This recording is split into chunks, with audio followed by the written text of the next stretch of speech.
On your whiteboard, please tell me, what is it when the stimulus causes a physiological response, then you label your anger? What is it? Abigail?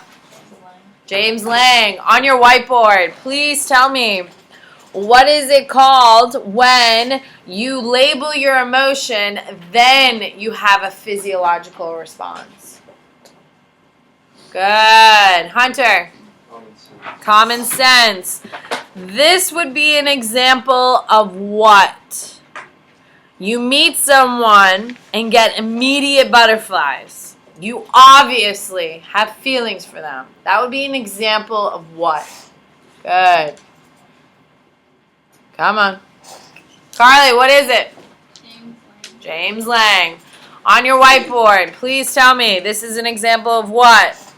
A gross bug lands on you, and at the same time, you throw it off and are completely disgusted. That is an example of what? Maya? Cannon barred. On your whiteboard, please tell me, what is it called when you're relying on your facial expression to dictate your feelings?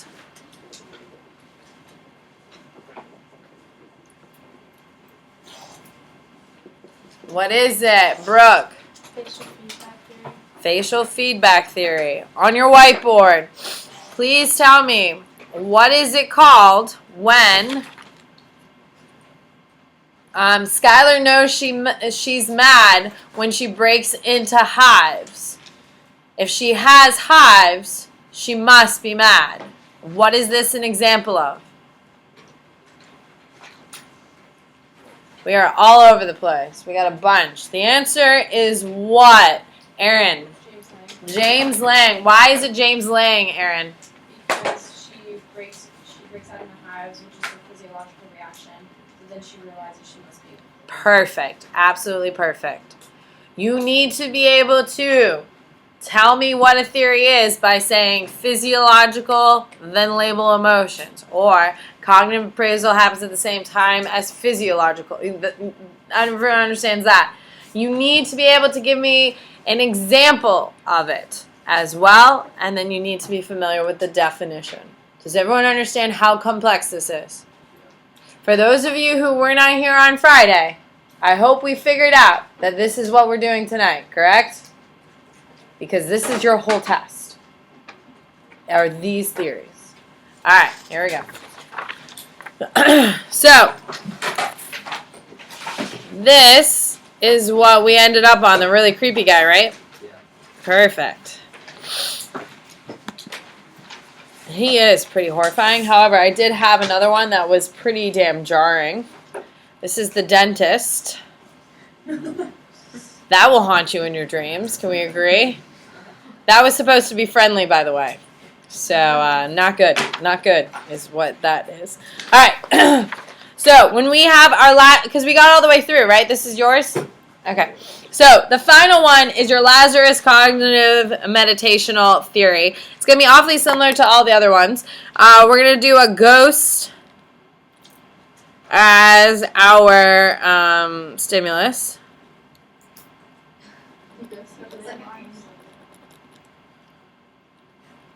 That's pretty good.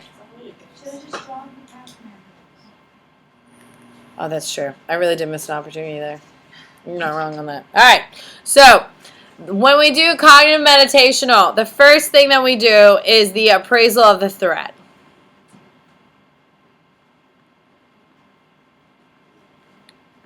Okay, this seems awfully familiar to what? Sachner's cognitive appraisal. Absolutely. This is how they kind of steal from one another. Okay, so the first thing is the appraisal of the threat. Okay, so in my little thought bubble. Oh my goodness. Ghosts are dangerous. Do we think ghosts would be dangerous? It depends. Like ghosts can be like humans, they can be dangerous. Did you just personify ghosts? Okay. Ghosts aren't inanimate objects. They can't be zombies. But are they real? They are. Ghosts reference people. Have you seen Paranormal? Those are spirits. What the hell's the difference between a spirit and a ghost? I don't even care. All right. So, you have the appraisal of the threat. Oh my God, ghosts are dangerous. Okay? Then you have the label of the emotions.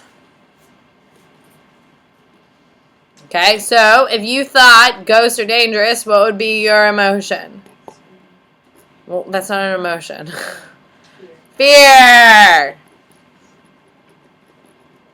Okay, so Lazarus is cognitive. Okay, and then it goes to fear. And then you have your physiological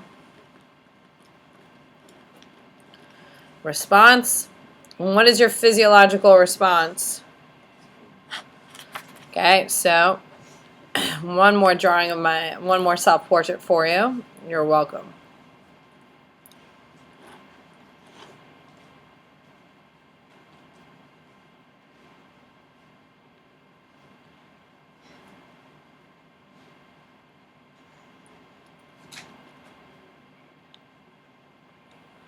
Uh-oh.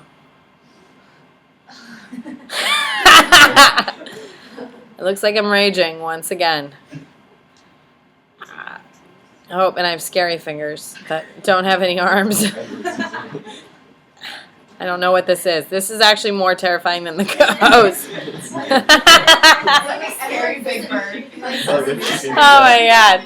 Oh my God. Things got out of hand here. It's Big Bird from Sesame. I'm in danger. I'm crying. Crying and screaming. All right. So, compare my cognitive meditational theory to my Sachner's. What is the big difference between cognitive Lazarus's to Sachner's? What's the big difference, Rory? Between that and Sachner's? Yes, please. I should write. Over here goes stimulus. Then it goes appraisal. Then label. Then physiological. Okay, so how are they similar, Rory? There's both the stimulus and they both have appraisal. Mm, The difference is that for Sachner's, it ends in labeling. okay, what is the biggest glaring difference here, Quentin? Labeling of emotion comes first in Lazarus's, whereas it comes before the physiological response. Sort of. What's the biggest glaring thing, Carly? Well, in statues, aren't cognitive appraisal and physiological response happening at the same time? Nothing is happening at the same time. This is a one, then an X, then an X. It makes it easier. Can we agree? Hello? Okay, so it's a 1 to 1 to 1 to 1. Nothing's happening at the same time. And that's important that you do think about that. So the only time you have two things happening at the same time is Cannon-Bard and Sachner's cognitive. So anytime something's happening at the same time and there's a threat, it has to be Sachner's. So what I would do is I would take out my study guide. In your application, this is where you should be making these little nuance points. In your study guide, in your application, okay, I would write if you're appraising a threat and it's happening at the same time as physiological, it has to be Sachner. Lazarus's has a threat, then all by itself. That's how I would distinguish the two. Does that make sense? Hello? Okay, so in that, may I see? Okay, what I would do in your,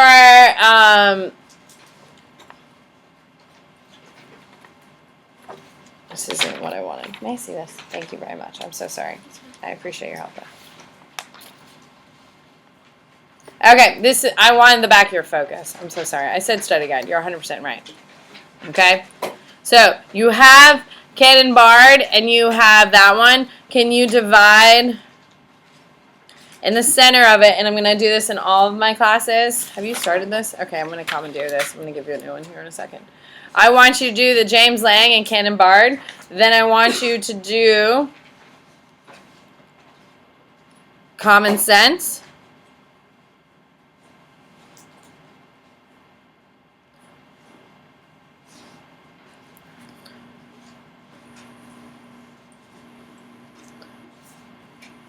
And James Lang. And then down here, I want you to do Satchers.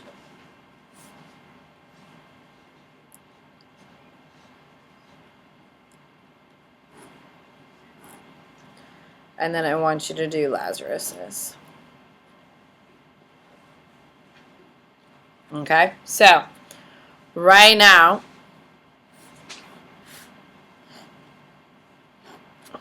Satchers and Lazarus's. What you should be writing the difference of the two. Nothing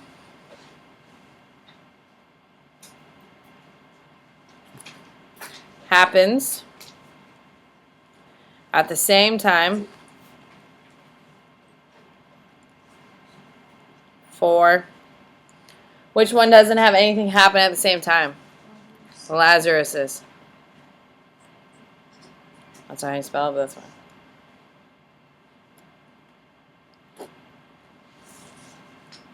Okay, so for Satcher, I would write card of appraisal. Does everyone understand what I want? Hello?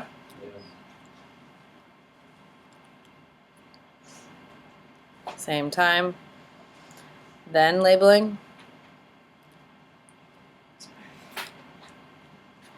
Okay, Lazarus's, it goes labeling, appraisal, then label, then physiological. Both have analysis of threat.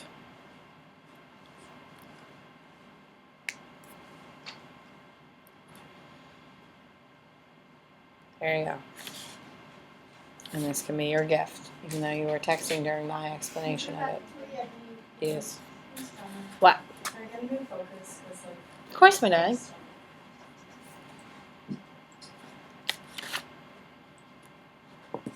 You know where they are? It's alright, I have to get myself a new one. Should I even bother telling you how to do it, or you only have 3 more weeks? Oh, I have to get you one? I thought you were coming up to get one. No, I'm hand delivering. Alright. Marie, watch my thing. Alright, so those are your 4 major things. Alright? Everyone good? That's what I want. You need to be able to make sure you are able to go through. I have that of you too. Okay, so on the back of your study guide, may I see? I'm so sorry. On the back of your study guide, you have essentially the same chart that we just did our cartoon on. Yes? This is a rehearsal of it.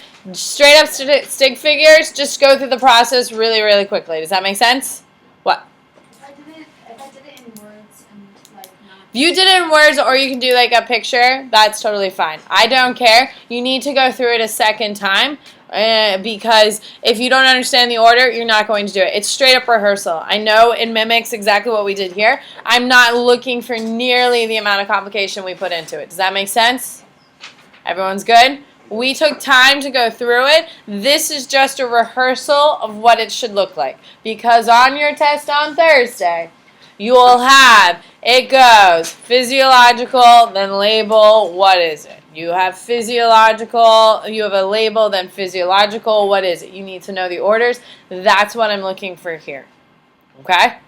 So, what do you think would be the best way to spend the rest of class? Do you want to go through the back of the sheet together to rehearse it, or do you want me to keep going? Okay. All right, so Everyone understands exactly what I want on the focus and the study guide. Is that correct? Excellent. All right. So going back, take out the front of your study guide. We're going to fill in a couple of things here. All right. So actually, look at your focus for me, please. On your focus, it says, what are the 7 basic emotions? This is what I'm filling out right now. Thank you, Brooke. Okay, so what are emotions? I'm going to fill out your focus. On your study guide, you can fill this box in, by the way. All right, so emotions are the feeling or aspects of consciousness characterized by a certain physical arousal, a certain behavior that reveals the emotion to the outside world, the inner awareness of the feelings. All right, so when you have an emotion, it is made up of both a physiological component, okay, and a label. Cognitive interpretation, which is that label. Okay, so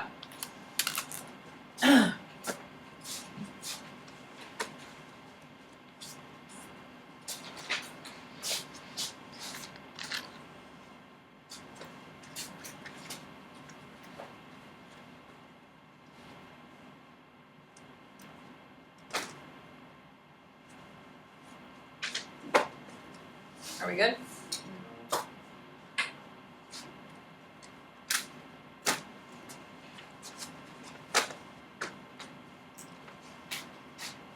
All right, on your whiteboard, what is your favorite emotion?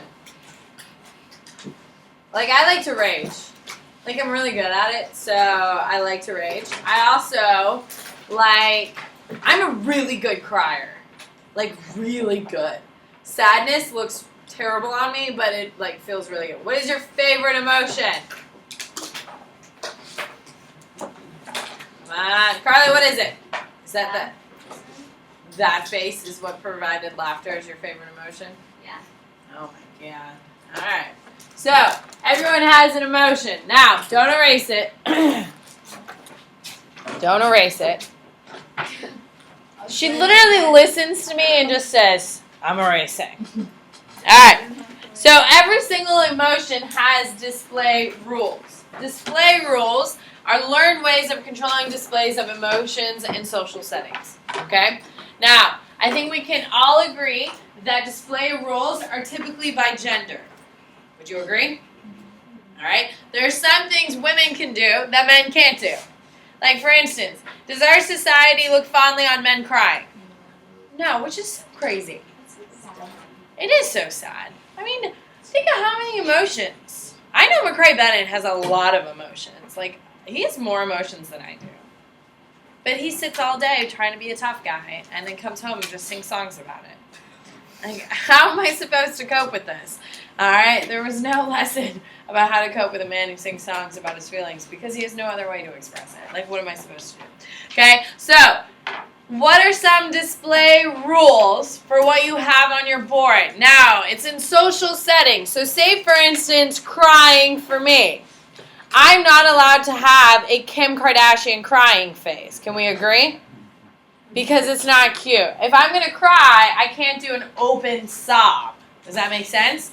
As a female, I'm allowed to have and some tears running down my face for dramatic effect. I'm even allowed to have my mascara run in this really dramatic way. That's totally acceptable, but like to do a full-on is just not okay. Kim Kardashian style does not work. What is a display rule for the emotion you have on your board? What is a display rule? It could be in a certain situation. It could be for both men. Men can't do this, or women can do this. It could be in any way. However you want to frame it, it's a display rule. Write it down. You know what it's saying, right? Did you get your haircut? Yeah. Oh, it looks so nice. I put not a lot like I put my emotions excited, but you can't be too excited because then you might seem annoying or like you're showing. Yeah, that is annoying people. All right, turn to the person near you and explain your display. Anna,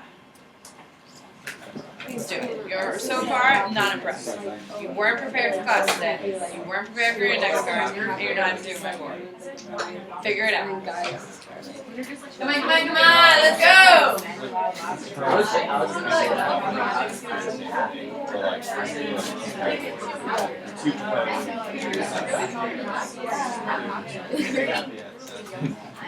Three.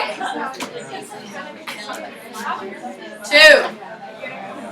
1. All right. Who has a good display rule? Heard a good display rule? Aaron. I said for happiness, like when a guy's happy, you can just kind of like go around and like let everyone know he's happy, but a woman kind of has to. I don't think I've ever seen a guy go around Yeah. having a great day today. I don't know. I don't think I see a lot of men just walk around with big smiles on their face. I think they'll laugh at like a joke.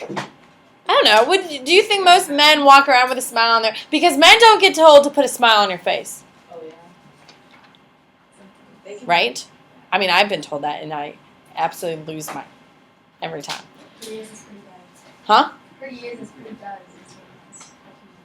Ugh. That's safe. So condescending on so many levels. But would you say most men walk around with a smile on their face? Some do. Just I don't think so, baby. Every day. I gave her a really good one too. What? She doesn't care. Go! But not every day. What would be a good one? I said that women are supposed to laugh delicately, Uh-huh. bigly, and they're not allowed to be like obnoxious about their laugh. I have a really obnoxious Except laugh. Maria just, bypassed. Maria does not give a crap about it. I have a really obnoxious one as well. Literally from the gut. If you get me, like it's coming from my gut. I love to laugh. All right, what else is another good one? Display rules. No one else has a good one? We just have no emotions. We've never experienced displaying them in public. Quentin. Well, I said mine was like excitement, but you can't show excitement if you're at something that's like something like you're at a funeral. That was Hunter's back there. That's a good one. But where's the only place you want to laugh? At a funeral. You've never laughed at a funeral? No, because like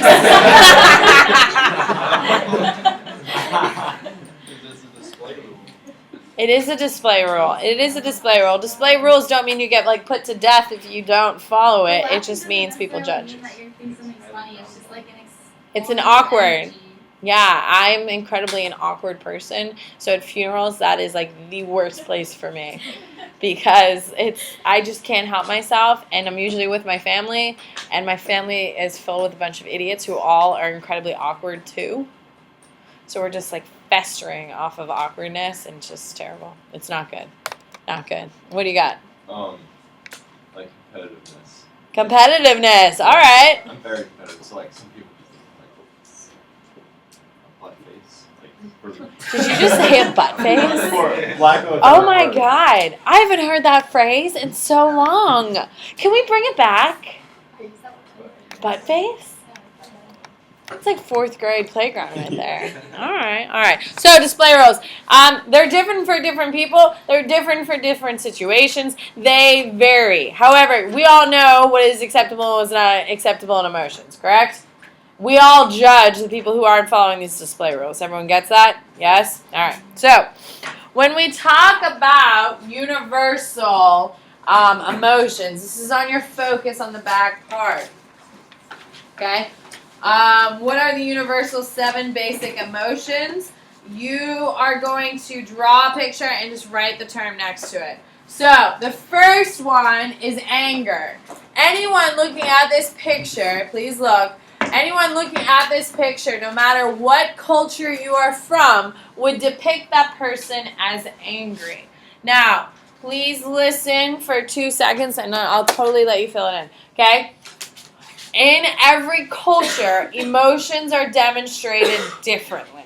In Asian culture, you don't literally laugh as loud as we laugh here in America. You don't you don't scream, you don't visibly rage like we do here in America. Things are a lot more tempered. Okay, but when we talk about the seven universal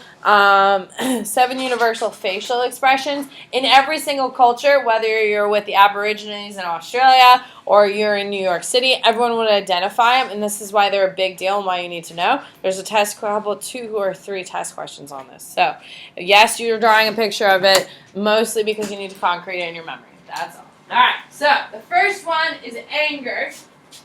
My man over here. Everyone would recognize that as anger. B is fear. Okay. C is disgust. I don't think that's even the most dramatic of the disgusts. That's fine. D is happiness. E is surprise. That's terrifying. I don't know. If we're just gonna be honest, I don't know if it's because of how pale her skin is to how green her eyes are with the bright, fiery hair. I don't know if there's just too much going on. I'm just genuinely uncomfortable. C is disgust. C is disgust, yeah.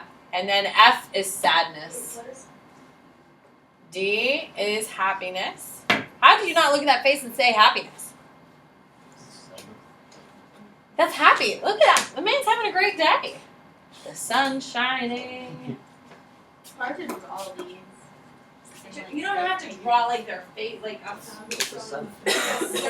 Yeah, emoji. That's what I'm doing. Sadness. Right. What's the second one? Oh. The 7th one is. Oh, shoot. Crap. Sadness. No, that would be 6. I don't know. Give me 2 seconds, I'll get it for you. Finish drawing all icons.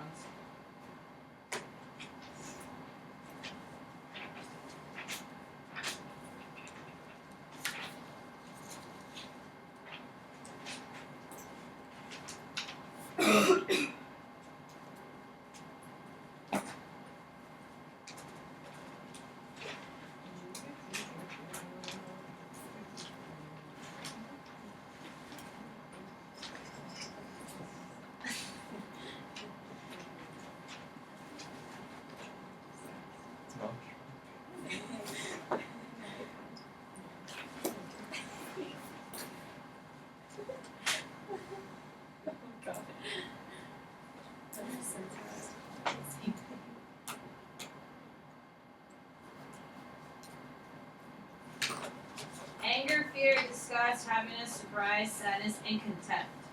Contempt's the 3rd. That's 7. What is contempt? You can raise your hand and tell me what contempt is. Winton. What is contempt?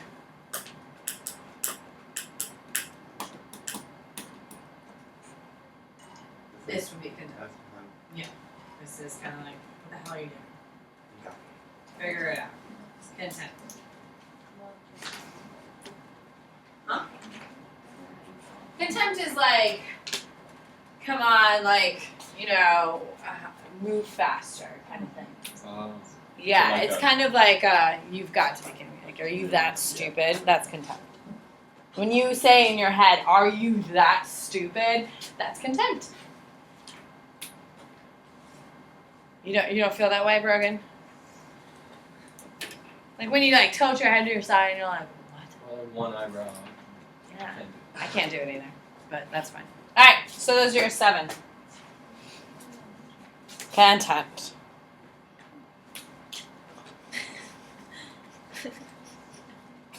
All right, we good? Okay, so what you should be filling in now is on your study guide. I have common sense. So in your stimulus, you should write the definition down. That would be the best thing I would write. So in your stimulus, write down the definition, which some of you have. And it leads to an emotion which leads to bodily arousal. Okay? So then you would explain kind of through. So stimulus leads to an emotion which leads to a bodily arousal. Are we good? Hello? That's a pretty terrible. It's in your book, I think it is an example of that, isn't it? Snarling dog. Alright, Brooke, can you hit it over one, please, Ron? Alright, so, common sense. You have a snarling dog, then you have the first response of conscious fear, then you have arousal. Alright, hit it. Alright, there we go. I'm just looking at your test now, so don't think I'm just ignoring you. And I'd like to ignore you, but I'm not.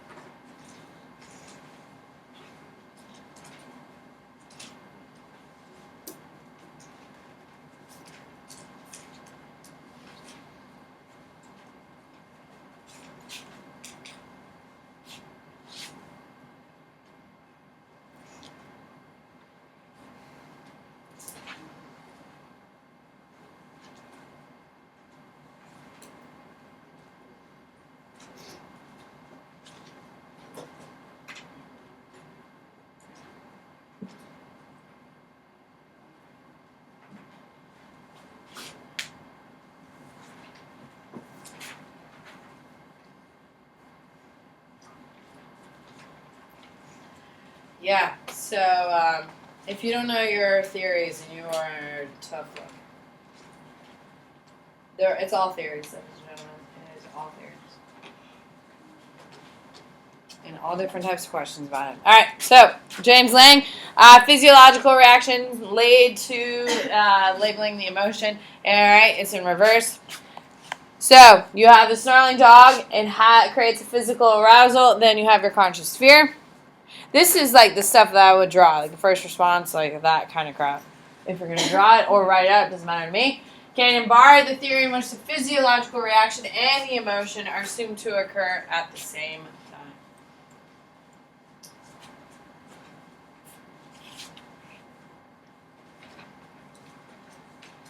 So tomorrow, what is going to happen in class? It's going to be pretty much all boards with a little bit of whatever you need. Is that fair? Hello? Because I'm going to ask you about 4 different ways for each of the following scenarios to get you as prepared as I can for the test. Is that fair? Yeah. So, you need to hear how the questions are going to be asked. You definitely need to look over this. Now, the little thing we did last week that we finished today in class, yes, it's completely ridiculous. However, look at it tonight. Look over it. You definitely need it. It is the entire test. Only your 7 emotions and all this stuff. So, alright, so Cannon-Barr. When we talk about Cannon-Barr, it is, you have the subcortical brain activity. I would write subcortical brain activity because they did use that in one of your test questions. Subcortical brain activity is that, what? It's that whole thinking about the stimulus. Okay, it's that processing of information. It's not instantaneous. There's a slight delay. Then you have the physiological response and the conscious fear. I would definitely write down subcortical. It is on your test. I just saw it. Yes, ma'am. Is that kind of like when something happens and then you kind of sit there and you're like, wait, what just happened? Yes. And then it's like processed. Absolutely. Perfect example. That has happened to me a lot in the last couple of days.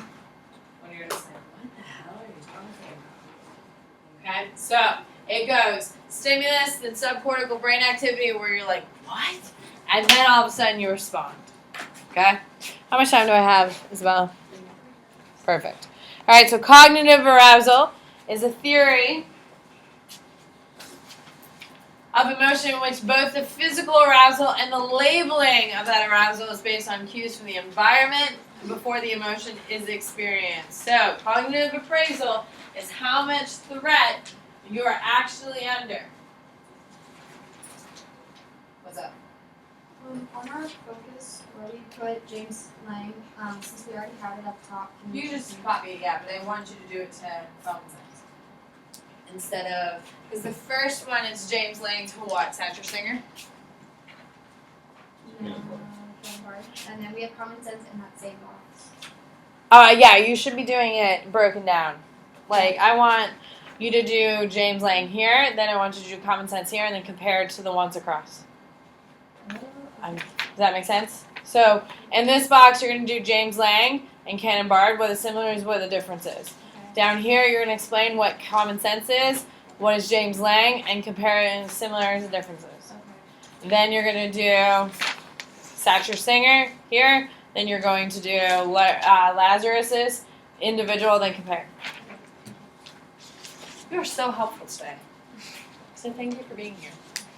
All right. So I'm going to stop there. Tomorrow we'll do the last ones together. Please listen up, though. I'm not completely done. So yesterday I spent my alone time, which was pretty wonderful, working on AP review. Please listen. You're going to need to hear this. Okay. So yesterday I figured out we have 5 weeks of review. What day is it? Is it May 4th? Your exam? Yeah. Yeah, it is May 4th, I think. So we have 5 weeks of review. You have 2 more full weeks. This week is still happening. Thursday is test day. Then you have 2 more weeks of content you've never seen. Then you have spring break. Then you have 1 more week. And then you are done with AP Psych content. Then we're in review. You need to have your book for AP Psych by the week following spring break. You need to have it, yes. If you already have it, then you're good to go. You need to get online today and watch my video. Figure it out, man, because this is not a week to mess with it. So the website's on that, right? Of course. No, I think so, yeah. It's Science Lectures. I don't know. The website that I went on for the midterm review, that's the same one. Correct.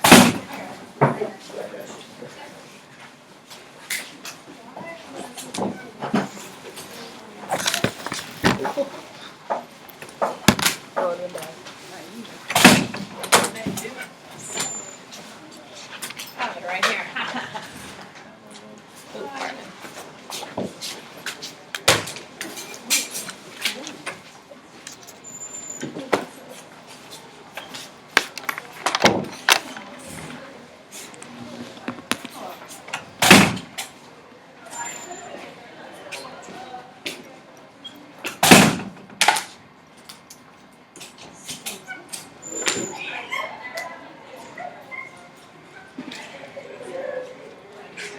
She's all laid up in bed with a broken heart, while I'm drinking Jack all alone in my local bar.